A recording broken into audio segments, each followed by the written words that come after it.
Oi, minha gente, como é que vocês estão? Espero que vocês estejam bem. É o seguinte, eu cheguei de viagem e eu tava, nossa, meu Deus do céu, a gente fez uma viagem tão longa. Jesus, tenha misericórdia da minha alma, sério mesmo, minha cabeça tá explodindo de tanto tempo de estrada. 1.200 quilômetros. Eu tinha prometido pra mim mesma que eu não ia mais fazer uma viagem tão longa. Nunca diga nunca, não é mesmo? Já dizia Justin Bieber, nosso sábio filósofo do século XXI. Never say never. Ai, Deus. Enfim, nessa viagem, nesse tanto de quilômetro, eu terminei de ler Sociedade do Cansaço, eu comecei a ler o Poder do Agora, estou terminando o Sapiens. Eu dei uma pausa no Sapiens, porque o Sapiens eu queria estudar o livro, aí na viagem não dá, tem que ficar prestando atenção na estrada, né? E aí, o que eu estava percebendo? Esses três livros são livros completamente diferentes. Completamente diferentes. O Sapiens, ele foi escrito pelo Harari. Harari é um antropólogo e ele faz uma perspectiva eu acho que o livro tinha que chamar Uma Breve História da Humanidade, antes de Sapiens, sabe? Que ele traz todo o aspecto desde quando a gente era como espécie, como foi o nosso surgimento, até os dias atuais, as coisas que a gente acredita, a forma como mitologias foram se desenvolvendo, storytelling, etc. E ele tem uma visão antropológica em relação a todo o desenvolvimento do ser humano. Então, imagina que o objeto de estudo está aqui na minha frente, o ser humano, vou pegar o tá aqui. Imagina que isso aqui é o ser humano, objeto de estudo, daí ele olha sob essa ótica aqui. Aí vem Sociedade do Cansaço e observa esse mesmo ser humano sob a ótica sociológica. Então, ele observa por aqui, daí vem o Poder do Agora e observa sob uma ótica não é budista. Eu acho que o autor não declara que o livro é budista, mas o princípio dele é bem baseado em aspectos budistas, etc. E todos falam coisas muito parecidas com linguagens diferentes. Então, o que é estudado pelos três é o ser humano, e os três tangenciam um assunto da ansiedade. O Poder do Agora fala sobre isso diretamente. A Sociedade do Cansaço fala sobre isso na sua forma mais superlativa, que seria o burnout, o... e outras síndromes lá, outras síndromes relacionadas à ansiedade, à depressão e outra. E o Sapiens, ele não entra nesse aspecto, mas ele fala sobre a nossa mudança de conceitos do que significa humanidade e como isso tem se traduzido na nossa relação de trabalho. Ele também fala muito sobre o, o dinheiro ser o novo Deus. E aí, eu quero te explicar, que eu quero compartilhar com você coisas que eu acreditava e coisas que eu estou aprendendo. Eu estou no processo, eu estou no gerúndio do negócio, eu estou aprendendo, tá? Não me considero lá ainda, onde eu gostaria. Eu acreditava, eu venho de uma família muito empreendedora. E os meus pais me deram uma educação muito empreendedora. Então, eu sempre tive uma mentalidade que hoje eu entendo que é uma mentalidade que mas como é que eu posso dizer isso sem usar palavras que... Eu vou tentar usar as melhores palavras que eu tenho, tá? Se você não entender, você me fala que eu tô tentando me expressar da melhor maneira que eu consigo. Eu tive uma educação muito elitizada. E isso pra mim não era claro. Não era claro. Eu sempre via as pessoas falando assim: ah, você é rica, você é isso, você é aquilo. Eu não me considero uma pessoa rica pra começar, porque eu acho que quem é rico tem que ter um jatinho. Mas. E eu não tenho um jatinho, só pra deixar claro, nem um helicóptero e nada que voa. Né? Eu não possuo nada, porque eu não possuo nem um carro, esse carro aqui é alugado pra poder viajar.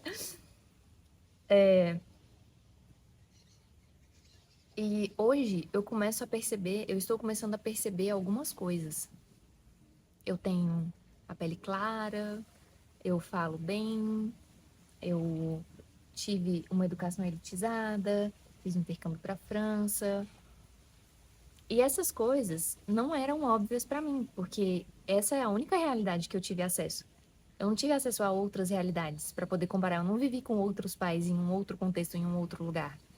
Então, eu não consigo te falar como seria viver de outro jeito. Eu tô aprendendo isso agora, porque eu tô produzindo conteúdo para a internet e eu preciso entender como que a internet pensa e como que as pessoas pensam para que eu consiga ter essa mesma linguagem. E dentro dessa minha educação elitizada, o que que tem de característica dessa minha educação? Uma característica que veio, hoje eu entendo que ela veio, é um pensamento que vem permanecendo desde quando começou a Revolução Industrial. Então, antes, as pessoas que ocupavam cargos aristocráticos dentro de uma sociedade e que as pessoas queriam ser esses nobres, eram pessoas que tinham como uma de suas maiores habilidades a contemplação do mundo, a contemplação e a reflexão sobre o mundo. Então, se a gente remontar desde a época de Sócrates, Aristóteles, Platão, são pessoas que, porque não precisavam viver trabalhando, cultuavam o ócio criativo. Então, Aristóteles tinha escravos, Sócrates também tinha escravos, era escravagista, sexista, etc., que eram coisas normais à época, e elas permitiam o que uma pessoa poderia ter de mais sofisticado, que é um tempo para pensar, contemplar e tudo mais. Avançando no tempo, chegando à época 1400, até 1500, 1600 mais ou menos, onde ainda existiam monarquias absolutistas ali no coração da Europa. E aqui fazendo uma análise puramente europeia, porque eu não sei falar de outros lugares. Eu sei que o Brasil não era assim, a América Latina não era assim, e sei que. Mas eu não sei a história da Ásia e de outros lugares. Os nobres eram pessoas que tinham espaço, inclusive, para desenvolver a arte. Morei na França. A França é um país muito artístico. A minha amiga de 20. Quantos anos ela tem? 25 anos. Ela foi pedida em casamento recentemente. Aí ela tava me contando lá, ela falou assim, Fernanda, foi a coisa mais romântica do mundo. Ele me levou pro museu numa hora que não tinha ninguém. Uma quarta-feira, levou no museu. Eu falei, nossa, meu Deus, 25 anos. Aí me levou numa sessão lá de um pintor que eu amo. Aí embaixo do quadro tal, que eu não sei que quadro que é esse, ele pegou e se ajoelhou e me pediu em casamento. Eu pensei, meu Deus, é muito coisa francesa isso, porque certeza que se alguém fizesse isso no Brasil ia ser visto como terrível. Então tem essa cultura da arte e tal. E o que que começou a acontecer? Qual é a briga, assim, de classes, de elites intelectuais com elites financeiras? A elite financeira, ela argumenta que algo só é bom se você conseguir ter uma vida, uma boa vida que o dinheiro te proporciona. Então, só é bom se o mercado validar como bom. Se você estuda só por estudar e com esse conhecimento você não consegue gerar nada, você não consegue produzir nada, esse conhecimento não vale a pena ser estudado. Inclusive, o argumento da faculdade, as brigas que existem em relação à faculdade são muito relacionadas a isso, a uma demanda que a faculdade sirva para o mercado. E não que ela sirva simplesmente para pesquisa. Tem que ser útil. Se não for útil, não serve. Essa é a mentalidade mais burguesa, vamos dizer assim, que está relacionada aos meios de produção, que está relacionada a essa capacidade de entrar em um ambiente aristocrático, um ambiente de poder, um ambiente nobre, por meio do dinheiro. Foi isso que a Revolução Industrial permitiu. Enquanto você antes tinha que ser filho de nobre, ou você tinha que ter uma linhagem, alguma coisa assim, o dinheiro permitiu com que as pessoas se movimentassem dentro dessa cadeia social. É uma movimentação que o socialismo acha ideal? Não. Mas existe a possibilidade de movimentação diferente de quando você está falando só de uma linhagem de sangue e de uma determinação pela família que você nasceu. Então, o, a, esse pensamento burguês, que veio com a Revolução Industrial e hoje perpetuado pela elite financeira dos países, que tem uma mentalidade mais ocidental, defendem isso.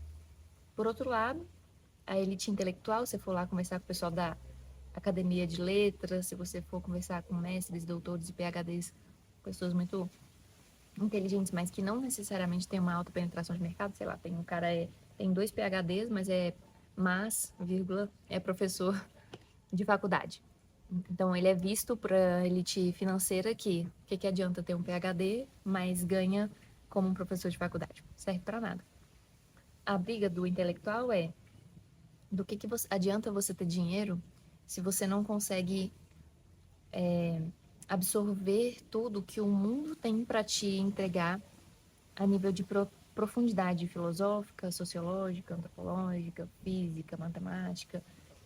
O capital, ele te permite viver uma vida de abundância financeira e só.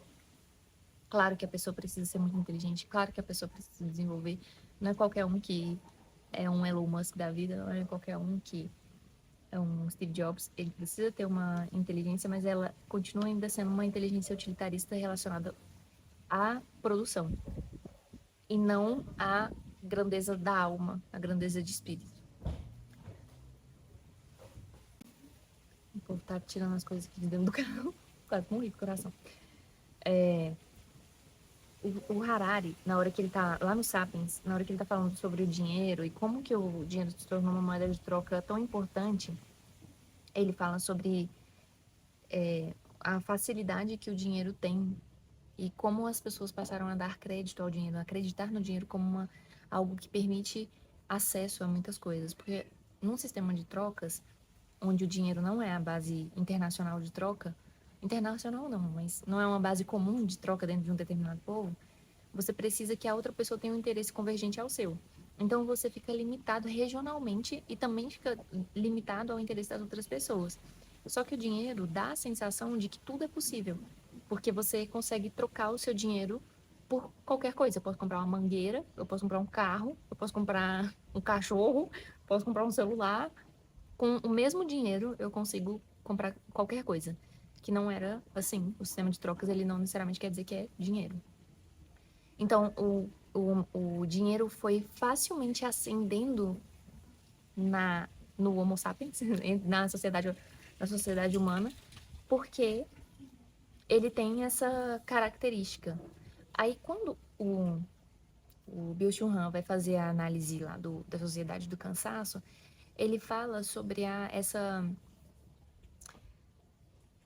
Eu não sei se é com essas palavras que ele diz, mas o que eu entendi do que ele falou foi que ele dessa obsessão que as pessoas passam a ter com a necessidade de produzir. Ele fala sobre a sociedade do desempenho. Ele fala assim, ó, a coerção negativa, o dever, eu tenho que fazer isso, que é o que os nossos pais, nossos avós faziam, ele tem um limite. Você consegue exigir de uma pessoa até um determinado limite, quando ela é obrigada a fazer algo. Depois disso, ela não vai produzir mais. Então, se ela acredita que ela pode produzir mais, e não que ela deve, então eu posso ter acesso, eu posso ter mais liberdade, eu produzo muito mais. Então, o estímulo positivo tem uma capacidade muito maior de extrair produção de alguém do que um estímulo negativo. E aí a isso ele dá o nome, a todo esse complexo ele dá o nome de sociedade do cansaço e do desempenho.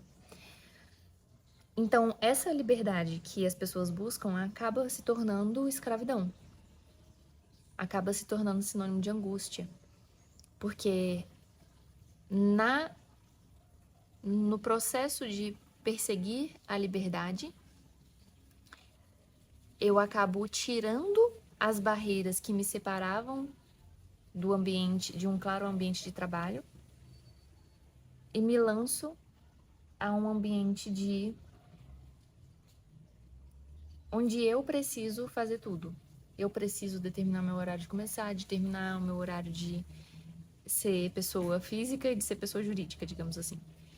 Então, porque é difícil criar essas barreiras, você entra em um loop de insuficiência, porque você pode tudo, a sensação de poder tudo, ela é sempre constante, e a sensação de que se você não conseguiu é porque você não presta, ela começa a ser atrelada de uma forma muito forte, porque você tem acesso a tudo. Você pode tudo, você não deve nada, você só pode tudo. Então é porque você não quer o suficiente. Então essa noção acaba extraindo e exigindo muito das pessoas. E aí, numa terceira análise, agora a análise do, esqueci o nome do autor, não vou lembrar agora, mas que é feita no Poder do Agora, ele fala sobre a relação que nós fazemos entre o pensamento e o nosso ser. Então a gente acredita ser o nosso pensamento. Enquanto o pensamento deveria ser uma ferramenta de trabalho, então você pensa mais ou menos no momento em que você quer, a gente não consegue, a gente passa a ser escravo do próprio pensamento. Então quem manda na gente é o pensamento. Você dorme se sua cabeça deixar, você está bem se sua cabeça deixar. E se distinguir do próprio pensamento é uma habilidade que leva à pacificação interna, e essa pacificação interna é o que eu interpreto como a saída dessa sociedade do cansaço. Que também eu acredito que é difícil você criar uma bolha individual, que você não se relaciona com essa sociedade, que você não se deixa contaminar de alguma forma por esse veneno que é essa sociedade do desempenho, mas é como se você deixasse vir e deixasse ir. O fluxo acontece, diferente de quando você acredita que você é o pensamento e acredita que você precisa ser um ser que desempenha acima de tudo. Porque quando você acredita nisso, você não se permite ter paz em nenhum momento. Eu, em algum momento, acreditei nisso, que eu sou o meu desempenho. E hoje, depois de ter recebido o diagnóstico de TGA, eu entrei em um mergulho muito profundo sobre o que é a ansiedade, o que são fatores que me deixam ansiosa. Só de falar da ansiedade, meu coração já começa a doer. Porque não dá pra ver aqui, mas ele tá pulando.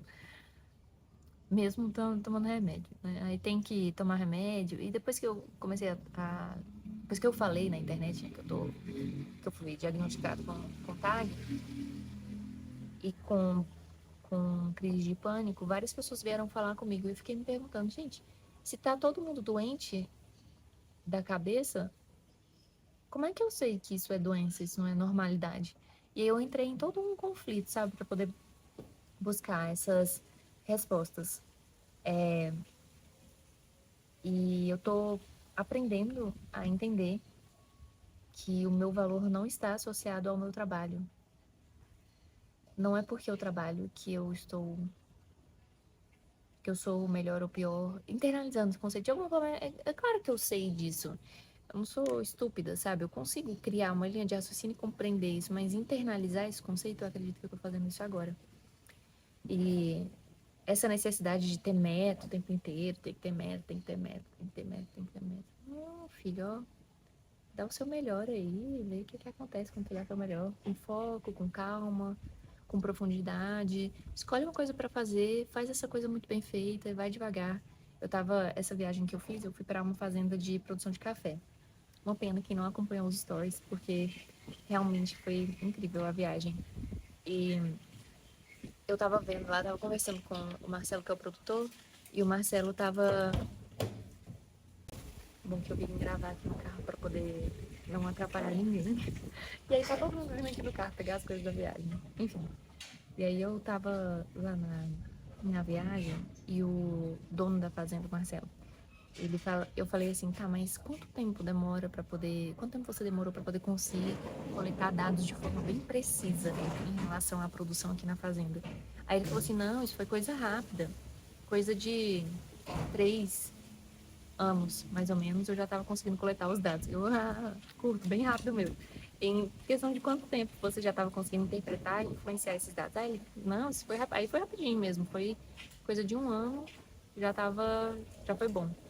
E é interessante porque nenhuma vez que ele disse que algo era rápido, ele citou meses. Tudo é em anos. Como ele trabalha com plantação, um ciclo do café é de 1 ano. O café você planta ele agora para poder você colher daqui 12 meses.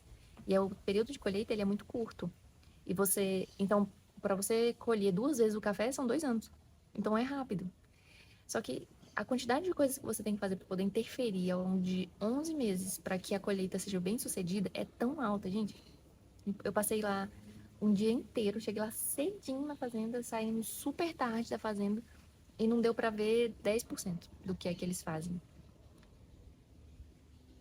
E aí a gente vem pro digital, nessa coisa de ser sempre muito acelerado e quer que o tempo passe mais rápido. Só que o problema que eu tenho trabalhado muito com os alunos da formação é que não adianta você querer acelerar certas coisas, porque é o tempo de você só gastar pensando.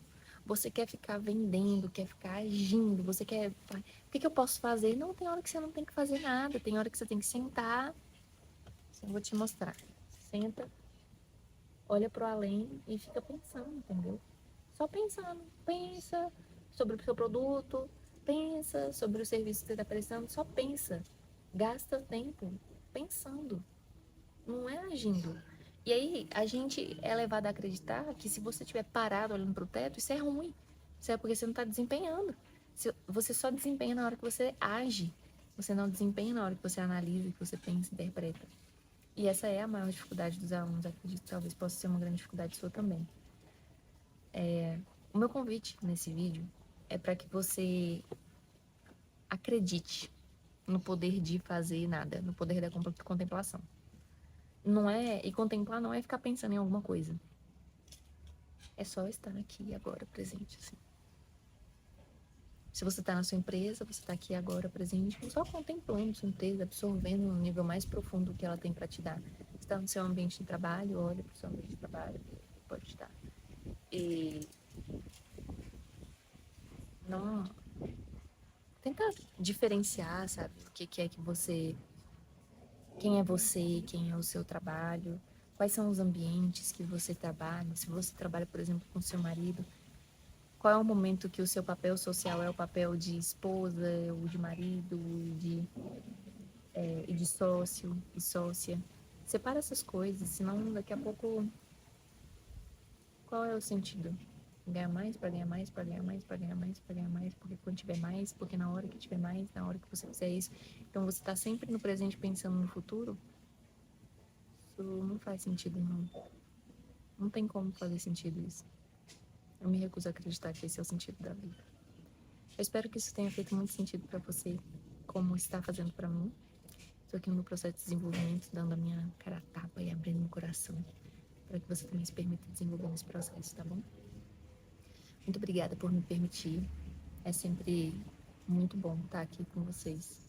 Vocês não têm ideia do quanto eu me desenvolvo só pelo fato de saber que você tá aí do outro lado me ouvindo. Um beijo no seu coração e até o próximo vídeo.